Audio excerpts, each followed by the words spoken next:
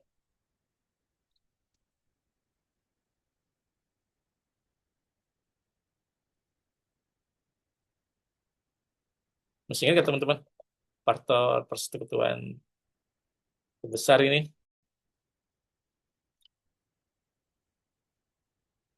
Atau misalkan kita punya apa? Maaf. GCD ke atas ya. GCD misalkan 5 dan 10. Nah, ini berapa? Nah, ini yang nanti akan digunakan. Tapi kalau teorema Euler itu biasanya nanti ada di RSA ya, nggak di development. Development sebenarnya udah cukup, hanya hanya untuk operasi modulus saja. Ya, tapi kalau misalkan di teorema Euler itu ya kita harus bisa mendefinisikan GCD ya. Memastikan dulu kalau GCD-nya 1, maka kita lanjut. Tapi kalau GCD-nya nggak 1, ya berarti kita tidak bisa ya, tidak bisa masuk menggunakan teorema Euler ini sendiri.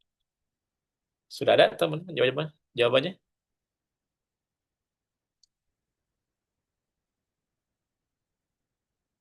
Kalau GCD 523 pasti 1 ya,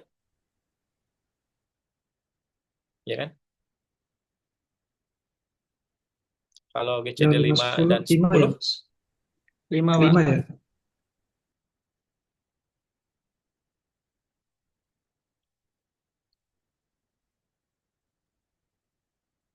5 ya, Iya, 5. 5 ya, ya. Dari ini paham ya dari mana 1 ya, teman-teman? Nah, ini juga dari kenapa 5. Ya, ini masuknya ke dalam FPB. Jadi kalau misalkan kita punya ini aja contohnya mungkin ya, yang 5,23. Jadi 5 ini dia bisa dibagi apa aja nih? Maaf ini agak layarnya nggak bisa gede. 5 ini bisa dibagi berapa aja? Bisa dibagi 1, 1 dan bisa 5. dibagi 5. Kalau 23 bisa 1 dibagi dan 1, 23. Dan 23. 23. Nah, sehingga di sini kita bisa memilih faktor persekutuan terbesarnya berarti ya ini kan. Yang bilangan sama kan cuma ini.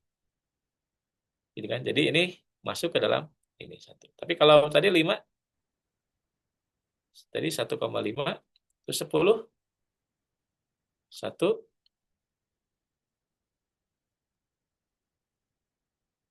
pembaginya bisa dibagi berapa gitu, bisa dibagi berapa aja. 10 itu bisa dibagi, kan kalau 5 2. hanya bisa dibagi 1 dan 5.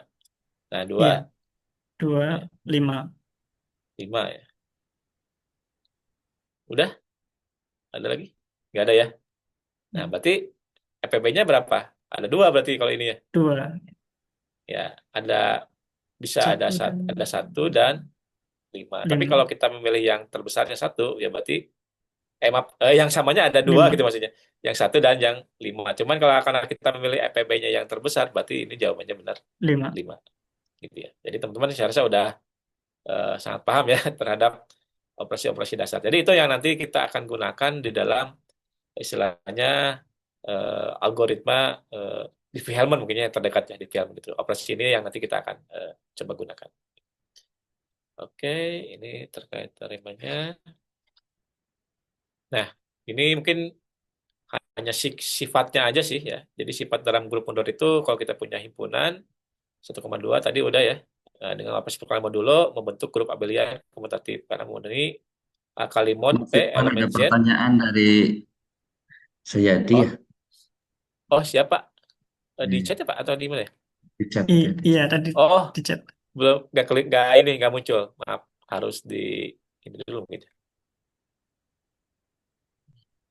Bentar. Oh, ini stop sharingnya harus di stop dulu. Ya, izin. Ternyata teorem Fermat kecil bisa mau dijelaskan kembali mengapa 5 pangkat 20. Oh, ini tadi sebenarnya contoh ini ya, Mas. Contoh kasar. Sebenarnya bukan bukan bukan nilai bukan nilai 5 pangkat 20 sama dengan kongruen dengan satu, dan 5 pangkat 18 bukan kongruen dengan satu. Tapi intinya menunjukkan gitu ya. Jadi dengan beberapa nilai itu 5 pangkat berapa dan 5 pangkat berapa itu nilainya bisa satu. Jadi kalau kita memilih bilangan katakanlah ada 1000 bit, nah itu 1000 bitnya itu kemungkinan nilainya sama. Gitu. Kemungkinan nilainya sama. Sehingga nanti orang yang mengambil bilangan itu dia akan bingung. Kayak mungkin istilahnya apa ya? Kalau kita mengambil suatu angka gitu ya, dan angka itu nilainya satu, nah kita nggak tahu angkanya itu berapa. Apakah 0, apakah 2, apakah 3, apakah 4. Jadi bukan berarti 5 pangkat 20 itu kongruen dengan 1, 5 pangkat 18 kongruen dengan 1, Mas. Ya. Kecuali kalau kita hitung Oke, aja, oke, Mas. oke. Ada ini nggak ya, penghitungannya nggak ya? Ini harus pakai kalkulator bisa nggak, Mas? Ini benar nggak? Tadi saya cuma nebak doang gitu. Tadi cuma nebak kalau misalkan kita punya bilangan pangkat berapa, itu hasilnya itu akan ada kongruen dengan 1. Jadi nanti kita punya beberapa bilangan yang hasilnya itu kongruen dengan 1.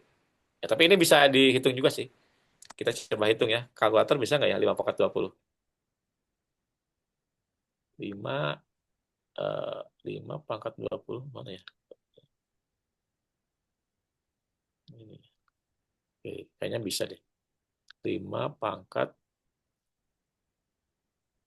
Oke, udah ketemu, Mas. 5 pangkat 20 itu nilainya gede ya, Mas. 9536. Atau di kalkulator di ini aja. Nah, ini ya, 5936 ya. 5 pangkat 20 5 pangkat 20 ya. Cuman ini kayak modulusnya Iya. nggak ada. Ya kita harus manual modulusnya bagi. Kita coba bagi 23. Nah, sisanya ini koma ya. Harusnya sisanya kan bilangan ini ya, Mas. Eh, atau ada ini nggak ya modulonya ya? Coba.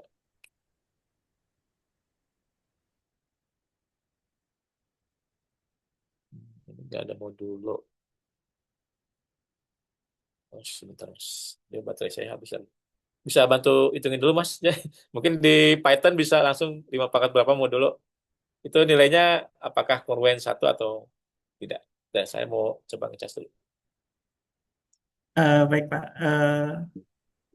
Tadi pertanyaan ini saya kira kan ada rumus tadi, apa rumusnya?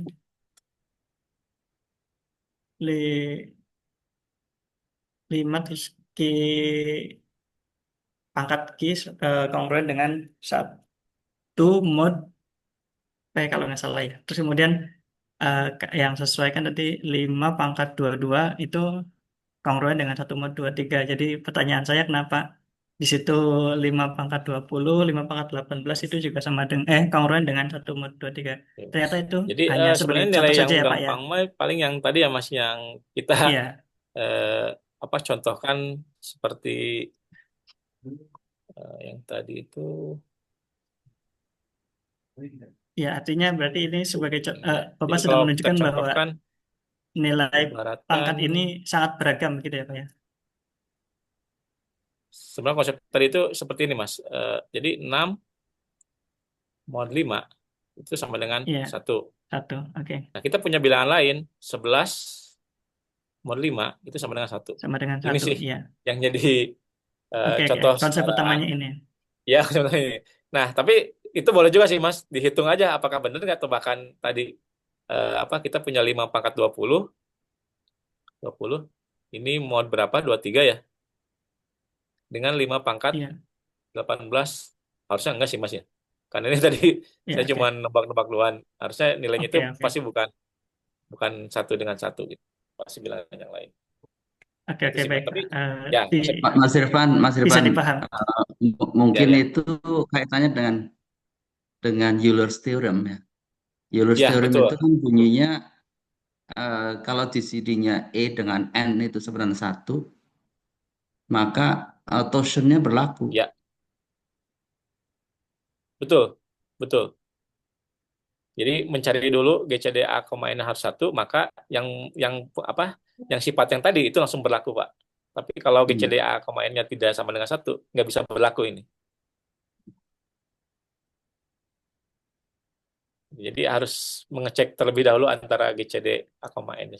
Tapi kalau totian ini nanti mungkin di RSA, Pak, dipakainya. Kalau di development nggak ada totian yang ini, Pak. Di development itu langsung ke operasi modulo aja, tidak ada ke fungsi totiannya.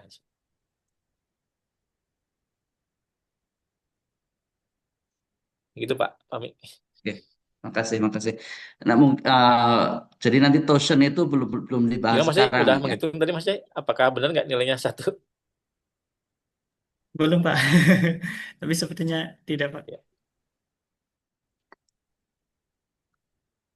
Mungkin belum sekarang dijelaskan ya Toshen itu ya, fungsi Toshen. Maaf, Pak. Putus-putus, Pak. Suaranya ntar.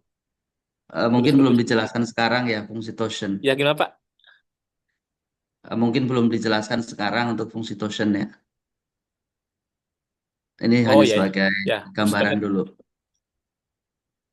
betul, betul, betul. Oke. Jadi kalau untuk fungsi yang ini ya, fungsi fungsi yang ini ya.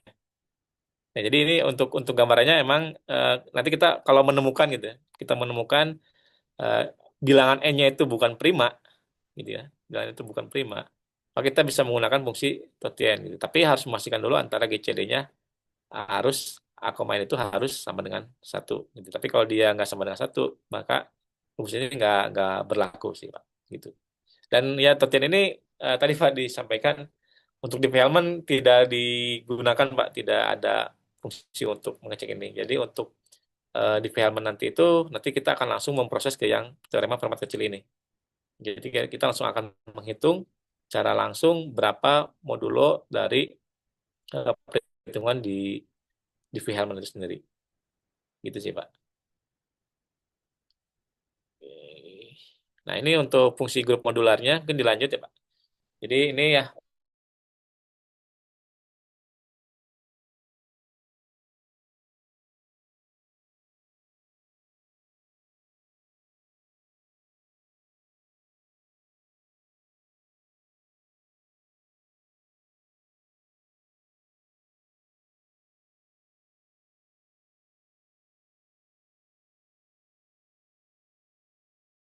ya masih terdengar, Mas, tapi Siap, siap. ini Terdengar. internetnya agak Siap, ini aman. juga Terdengar, Mas agak Irfan. ya ya ya.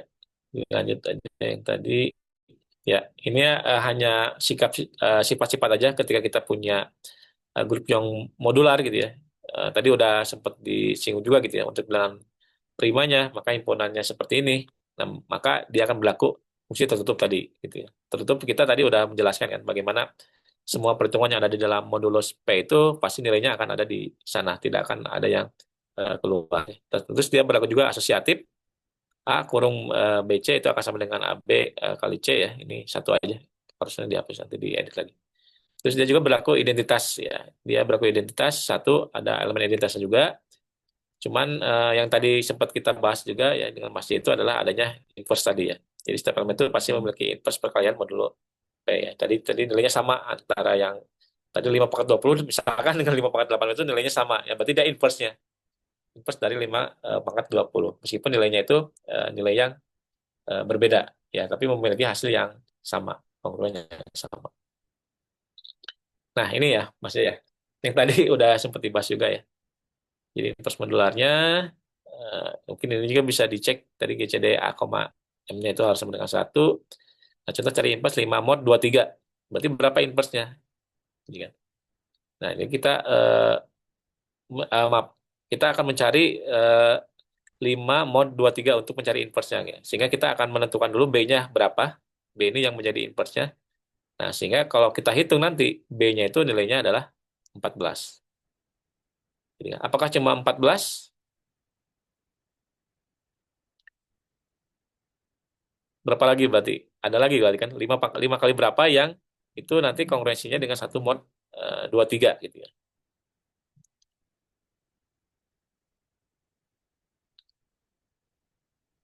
Kalau di sini cuman masih satu ya, masih satu ya.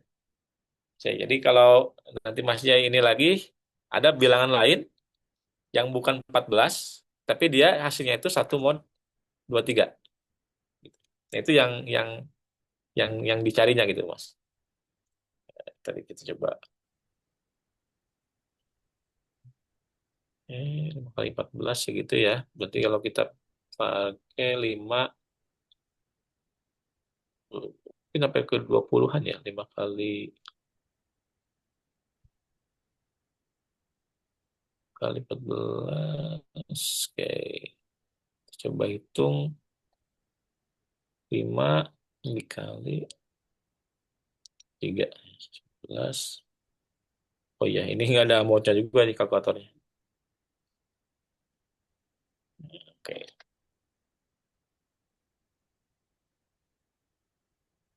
coba cari dulu ya Mas. Pakai kalkulator online aja, suka ada di internet ya. Coba dulu. Jadi pengen mencari selain 14 nilainya itu berapa gitu. Ketika kita pengen memiliki inverse gitu. Oke, inverse yang tadi ya, Mas Jai nilainya banyak itu dia masuk ke dalam inverse-nya.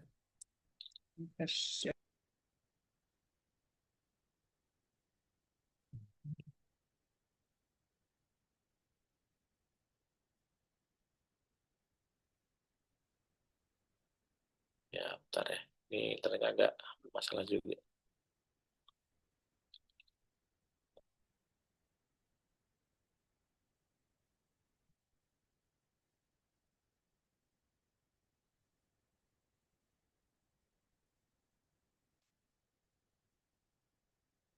Ya, ini ya udah ya.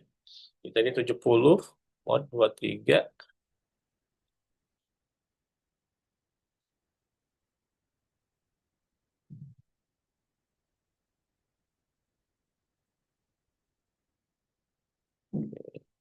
Ya, ini ya. 70 mod 23 kan hasilnya bakal satu ya.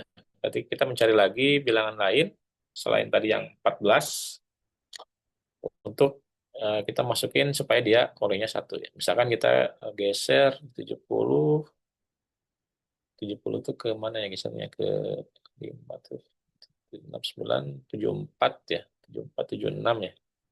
76 bagi 5 nggak bisa ya. Ya, bagi 5 nggak bisa. Oke, 5 kali 2. Wah,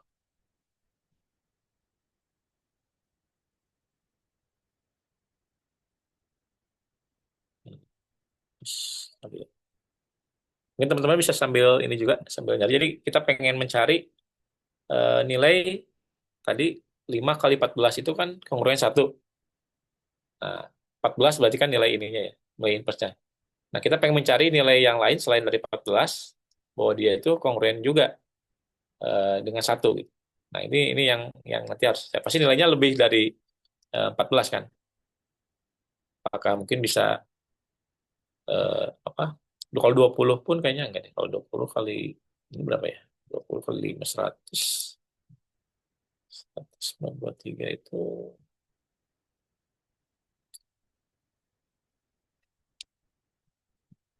ya, seperti itu 8. Berarti kurangnya aja 92 ya. 92.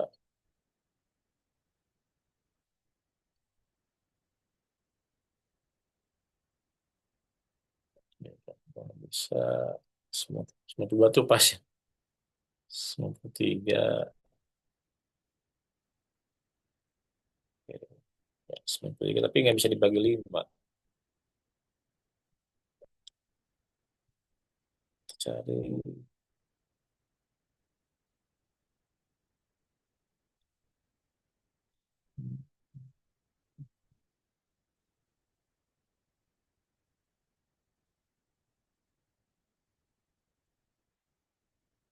cari gitu. Hmm,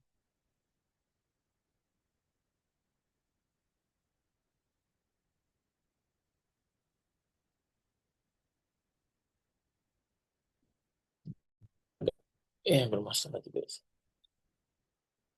cari cek di ChatGPT, minta bantuan mungkin bisa ya. 5 kali 14 kan dia kongruen dengan satu. Selain bilang 14-nya itu dia berapa gitu.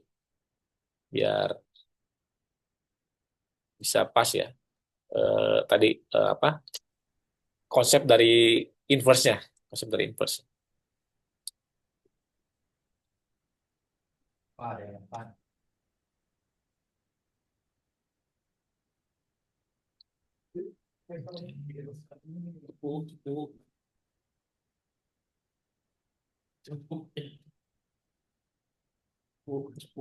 Mas, tapi udah menemukan inverse-nya berapa? Belum Mas, bentar. Ini internetnya agak lemot di saya. Bentar Mas. Oh iya, nih gitu kan. Ya nggak penasaran lah.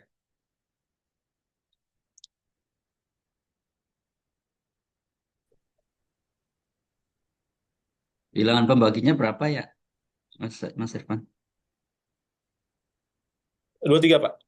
23 ya. 23 tadi yang digunakan. Ya.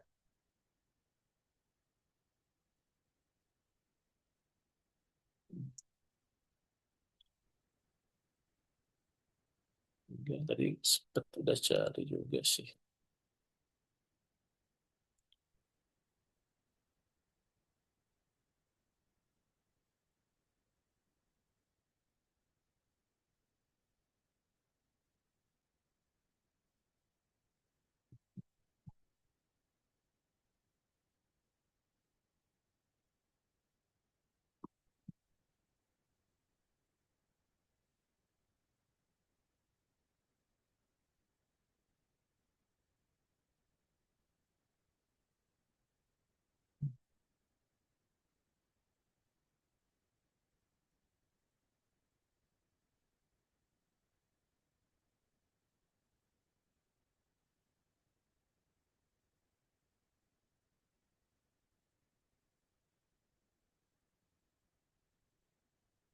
Kalau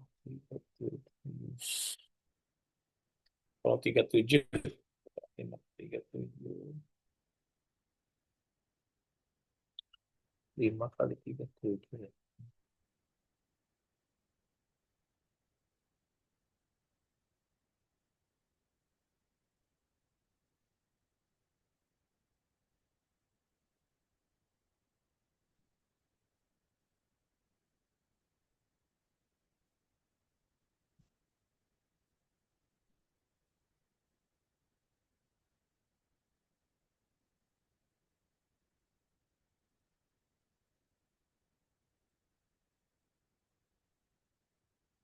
Ya, 37 mungkin ya. Nah, kalau 37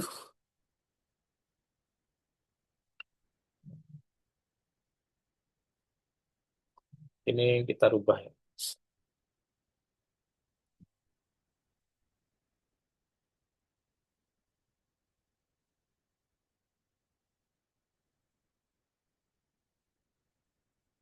Hmm, 183 ya.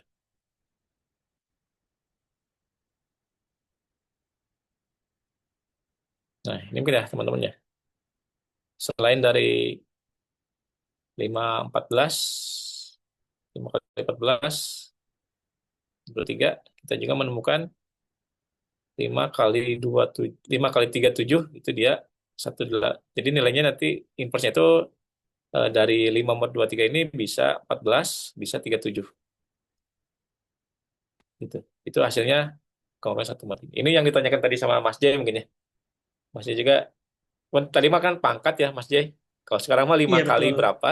Iya betul. Ya yang hasilnya kongruen 1 mod 3. Nah, ternyata 5 kali 14 itu dengan 5 kali 37 itu sama. Konklusinya satu. Gitu kan. Jadi kita bisa menggunakan yang 37, bisa gunakan yang 14. Toh nilainya pun sama. Gitu kan. Satu mod, dua, tiga. Nah itu mungkin masih. Jadi ini pasti ada runtutan yang lainnya juga. Selain 37 berapa gitu. 37 berapa. Tapi kita harus menemukan itunya sih. Menemukan apa pembaginya ya. Cuman mungkin ini harusnya ada rumusnya sih. Nggak mungkin nggak ada rumusnya. Cuman belum sempat dicari rumusnya. Kayaknya ini deh. 14 tambah 23 ya.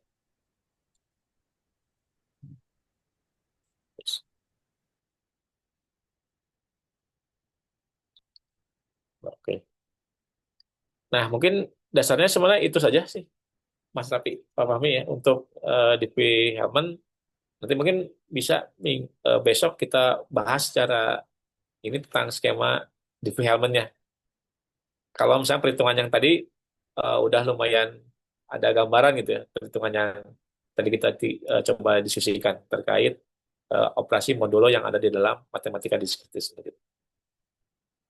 Baik, mungkin Mas Rafi, saya serahkan lagi ke Mas Rafi. Gimana sekarang nih, Mas? Ada pertanyaan dulu mungkin dari teman-teman, silakan. Oke, baik. Terima kasih Mas Irfan.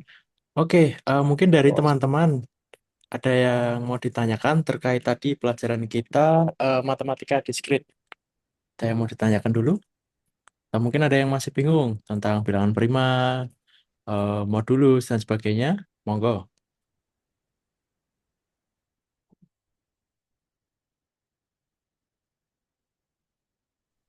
Mas Raffi, Siap, halo Mas siap, Raffi. Mas Ivan. Halo, halo Mas. Siap, Ini sepertinya kan ini mau ada beberapa pertemuan ya, bener gitu atau betul, enggak ya? Oh, pertemuan. Nah, betul. nanti boleh minta dikirimkan materinya nggak, Ja? Biar kita bisa pelajari ulang gitu setelah selesai kelasnya. Oh, bisa-bisa. Nanti saya coba rangkum rekaman ini sama materinya di Drive. Nanti saya share linknya ke teman-teman. Kita jadi ada Oke, siap. arsipnya gitu. Sip, sip. Oke, siap. Mungkin juga materi presentasi dari Pak Fadil ya kalau boleh ya izin. yap. Siap, Ya, siap, Mas yang Ivan. ininya ada yang paling mungkin udah saya upload juga. Ntar saya coba share dulu ke Mas Rafi ya. Oke, Itu Mas. yang kemarin. Oke, siap. Ya, paling itu Ini aja. emang ada Makasih Mas beberapa Raffi. series kemarin. Kalau kalau nggak salah ada 8 series ya Mas Rafi kemarin itu. Iya, iya, betul Ya. yang di Kalau nggak salah PDF-nya ada Mas Irfan. 8 series nih. Mudah-mudahan Mm-mm. 8 series ini bisa selesai dalam waktu 1 bulan sekarang sih. Mudah-mudahan. Siap, siap, Mas. Oke, Ya. mungkin Jangan dari ngebut-ngebut Mas teman-teman Fadil. lain. Jangan ngebut-ngebut. Pelan-pelan, Mas Fadil. Pelan-pelan, Pak Supir. Agak putus-putus. Oke, mungkin dari teman-teman yang lain ada yang mau ditanyakan mungkin Agak putus-putus juga sih. Ya, ini maksudnya. Dari Mas Ivan yang di Semarang nih, Mas Ivan Udinus nih. Mungkin ada yang mau ditanyakan, Mas. Ini langsung sama Bapak dosen ini. Ini BTW gratis ya, Mas Ivan? Kita nggak dikenain SKS ya, Mas Ini Ivan? Siap, Mas Ray, siap. nggak nanti ada nanti kelulusan aja. Nggak, intinya sih kalau nanti ada case apa gitu kan, Mm-mm. seenggaknya basic dalam perhitungannya kan nanti kita kita memiliki gitu. Kita punya basic perhitungannya mudah-mudahan. Mm-mm. Jadi kalau kita belajar algoritma apapun, oh ini karena ini apa sudah kita eh, apa istilahnya udah sempat dibahas, jadi nggak terlalu ini gitu, nggak terlalu apa kaku terhadap beberapa rumus-rumus mungkin ya. Karena emang banyaknya rumus-rumus juga sih. Baik, terima kasih Mas Irfan. Mungkin dari Pak Fahmi ada yang mau disampaikan, Bapak? Cukup. Terima kasih banyak Mas Irfan Fadil sudah memberikan mata kuliah kriptografi. Oke, baik. Mungkin kalau dari teman-teman cukup, apa namanya, meetingnya kita sudahi saja, kelasnya. Nanti materi dan rekaman akan saya share link drive-nya, jadi kita nanti bisa recap lagi, bisa baca lagi di arsip tersebut. Oke, mungkin kurang lebih itu. Terima kasih Mas Irfan Fadil atas waktunya, terima kasih atas materinya, sangat luar biasa. Semoga apa yang kita pelajari di pagi hari ini bisa membawa berkah bagi kita semuanya, ilmunya bisa masuk dan ke depan mungkin kita bisa menjawab tantangan kriptografi ke depannya. Amin, amin.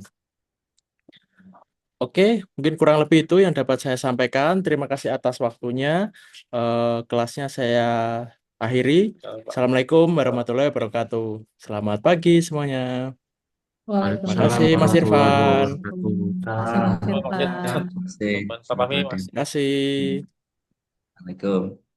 Waalaikumsalam warahmatullahi wabarakatuh. Waalaikumsalam.